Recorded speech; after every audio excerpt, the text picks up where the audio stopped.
दोस्तों, mathematics science का एक ऐसा टूल है जिसके एप्लीकेशन आपको हर एक फील्ड में देखने को मिलेंगे। न केवल मैथमेटिक्स हमको अलग अलग कैलकुलेशन मॉडल देती है, बल्कि इन कैलकुलेशन मॉडल के बेसिस पर जो हमको रिजल्ट मिलते हैं वो अपने आप में काफ़ी रिमार्केबल होते हैं, जिसके ऊपर आज हमारी टेक्नोलॉजी वर्क करती है। न केवल हमारी आज की टेक्नोलॉजी बल्कि हमारे पूर्वजों के द्वारा डेवलप की हुई एंशिएंट टेक्नोलॉजी भी इन्हीं मैथमेटिकल कंसेप्ट पर काम करती है, जिसके प्रूफ्स आपको इस धरती पर मौजूद तमाम architecture and ancient historical monuments में देखने को मिल जाएंगे। इन स्ट्रक्चर्स को देखकर हमको ये पता चलता है कि that our ancestor were quite advance in terms of mathematics. पर हम सब बचपन से जिस मैथमेटिक्स को पढ़ते हुए आ रहे हैं उसके कुछ प्रिंसिपल्स हैं। हम मैथमेटिक्स के डिटर्मिनिस्टिक नेचर की स्टडी करते हुए आ रहे हैं। बचपन से जो हमने मैथमेटिक्स पढ़ी है और जिसको हम पढ़ रहे हैं उसमें हमको या तो आंसर मिलता है या फिर हमारे आंसर से जुड़े हुए क्लोज अप्रॉक्सीमेशंस मिलते हैं।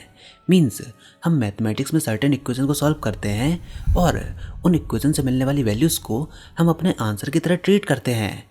जैसे कि जब हम साइमल्टेनियस इक्वेशन को सॉल्व करते हैं देन हमको कुछ वैल्यूज़ मिलती हैं जिसको हम कहते हैं कि ये हमारा आंसर है। पर अगर ध्यान से देखा जाए तो हम अपने आंसर की पर्टिकुलर वैल्यू को सॉल्व करना ही चाहते हैं, पर हमारे सामने प्रॉब्लम तब आती है जब हमको इन इक्वेशंस का आंसर नहीं मिलता। देन हम ऐसे केस में काफ़ी ज़्यादा परेशान हो जाते हैं। इसलिए नहीं कि हम आंसर फाइंड नहीं कर पा रहे हैं, बल्कि इसलिए क्योंकि उन सर्टेन इक्वेशंस को सॉल्व करने पर हमको वैल्यूज़ कुछ ऐसे फॉर्म में मिलती हैं जिनके जवाब मैथमेटिक्स में पॉसिबल ही नहीं है। कई बार मैथमेटिक्स में ऐसी वैल्यूज़ को हम एनकाउंटर करते हैं जिनके जवाब खुद मैथमेटिक्स भी नहीं दे सकती। इन वैल्यूज़ को हमने मैथमेटिक्स में एक अलग नेम दिया है। इन वैल्यूज़ को हम कहते हैं इनडिटर्मिनेट फॉर्म, जैसे कि 0/0, infinity infinity, infinity minus infinity, 0 into infinity, 0/0, infinity and infinity. दरअसल ये कुछ ऐसे फॉर्म्स हैं जिनकी वैल्यू हम डिटरमाइन नहीं कर सकते। इनकी वैल्यूज़ को डिटरमाइन हम क्यों नहीं कर सकते? अगर आप ध्यान से इनको लॉजिकली देखो तो आप बड़ी आसानी से ये नोटिस कर सकते हो कि इनकी वैल्यूज़ को फाइंड करना पॉसिबल ही नहीं है। खैर, इनडिटर्मिनेट फॉर्म एक एंटायरली डिफरेंट टॉपिक है जिस पर हम किसी डिफरेंट वीडियो में बात करेंगे। पर यहाँ पर ध्यान देने वाली बात ये है कि ये इनडिटर्मिनेट फॉर्म कुछ ऐसी वैल्यूज़ हैं जिनको हम मैथमेटिक्स में अक्सर एनकाउंटर करते हैं और हम हमेशा ही इनमें स्टक हो जाते हैं। इट मीन्स जब जब हमारे सामने मैथमेटिक्स में ऐसी वैल्यूज़ आती हैं देन हम अपनी इक्वेशंस को डायरेक्टली सॉल्व नहीं कर पाते। हमको ऐसे केस में एक इनडायरेक्ट रास्ते को ढूंढना होता है। चलिए इसको हम एग्जाम्पल से समझने की कोशिश करते हैं। आप अपनी स्क्रीन पर देखिए, यहाँ पर लिखा हुआ है x² - 1 अपॉन x - 1। अब इस इक्वेशन को हम सॉल्व करने की कोशिश करते हैं। तो मान लीजिए हम इसको x = 1 पर सॉल्व करते हैं। तो अगर x की वैल्यू को आप 1 पुट करो देन 1 - 1 अपॉन 1 - 1 और देखा जाए तो ये हुआ 0/0, यानी कि ये 0/0 फॉर्म है। तो इस केस में 0/0 हमारे लिए एक डिफ़िकल्टी है। हमको रियलिटी में 0/0 की वैल्यू नहीं पता। तो यहाँ पर इसको पता लगाने का एक अलग ही तरीका है। हम डायरेक्टली x = 1 पुट करने की बजाय हम एक नई अप्रोच लगाते हैं और इस नई अप्रोच में हम एक ऐसी वैल्यू लेंगे जो कि हमारी पुरानी वैल्यू को अप्रोच कर रही हो। मीन्स हम x = 1 नहीं बल्कि x = 1 के क्लोज जो वैल्यू अप्रोच कर रही हैं, मतलब x = 1 के क्लोज जितनी भी वैल्यूज़ हैं उनसे सॉल्व करने की इसको कोशिश करते हैं। हम उतना क्लोज जाने की कोशिश करेंगे जितना क्लोज हमारे लिए जाना पॉसिबल है। तो चलिए अपनी स्क्रीन पर ध्यान से देखिए। सबसे पहले हम थोड़ी बड़ी वैल्यूज़ को मानेंगे। x = 0.5। अगर आप x = 0.5 पुट करो x² - 1 अपॉन x - 1 में तो इस केस में हमको आंसर मिलेगा 1.5000। तो हमको ये पहली वैल्यू मिली। अब चलिए हम x की वैल्यू को थोड़ा और क्लोज लेकर जाते हैं। तो मान लीजिए x की वैल्यू को हम रखते हैं 0.9। अब इस केस में हमको आंसर मिलेगा 1.90000। चलिए अब हम x को थोड़ा और क्लोज लेकर जाते हैं। मान लीजिए 0.99। इस केस में जो हमको आंसर मिलेगा वो होगा 1.99000। थोड़ा और क्लोज जाते हैं 0.999, देन आंसर होगा 1.99900। इसी तरह आप इस टेबल को देख सकते हो कि हमको वैल्यूज़ क्या मिल रही हैं। तो आप इसमें इजीली देख सकते हो कि जैसे जैसे x की वैल्यू 1 के क्लोज आ रही है वैसे वैसे x square minus 1 upon x minus 1 की वैल्यू 2 के क्लोज जा रही है। तो यहाँ पर हम एक काफ़ी इंटरेस्टिंग सिचुएशन में फंस गए, और वो सिचुएशन ये है कि जब x की वैल्यू 1 है तो हमको आंसर नहीं पता, यानी कि x इक्वल टू 1 पर हम टर्मिनेट हुए।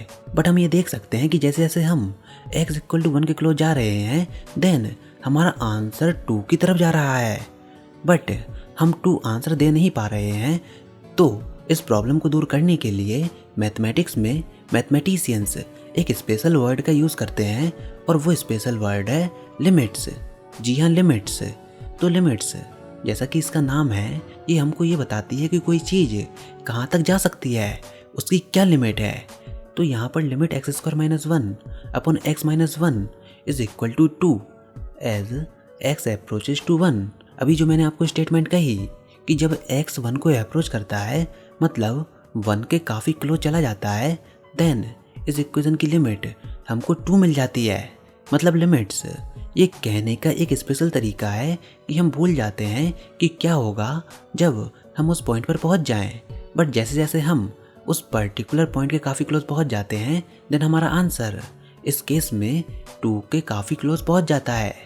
अब जैसा कि आप इस ग्राफ में देख सकते हो, यहाँ पर एक होल है, मतलब यहाँ पर एक गैप मौजूद है। मतलब 1 पर क्या वैल्यू है आई डोंट नो, हमारा ग्राफ यहाँ पर मिसिंग है। बट यहाँ पर हम ये भी देख सकते हैं कि जब x की वैल्यू 1 की तरफ जा रही है देन y की वैल्यू 2 की तरफ बढ़ रही है, एंड जब वो 1 से ज़्यादा बढ़ रही है तो उसको भी आप देख सकते हो कि ग्राफ कंटिन्यू हो रहा है।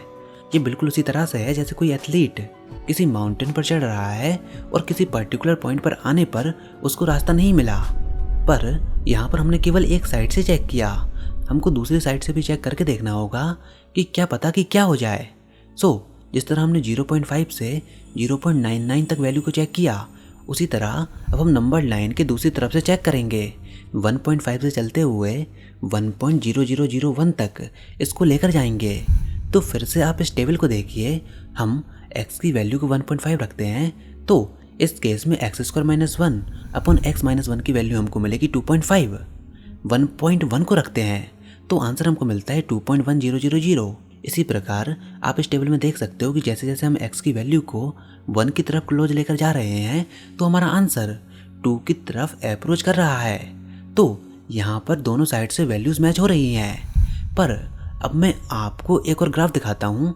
आप इस ग्राफ को देखिए, यहाँ पर 0 से a के बीच में आप देख सकते हो कि जो लेफ्ट हैंड साइड में लिमिट है उसकी वैल्यू 3.8 है, पर जो राइट हैंड साइड में लिमिट है उसकी वैल्यू है 1.3। मतलब ऐसे केस में लेफ्ट हैंड साइड और राइट हैंड साइड की लिमिट मैच नहीं हो रही है। तो इसका मतलब limit x approaches to a of function fx doesn't exist, मतलब ये लिमिट एग्जिस्ट ही नहीं करती।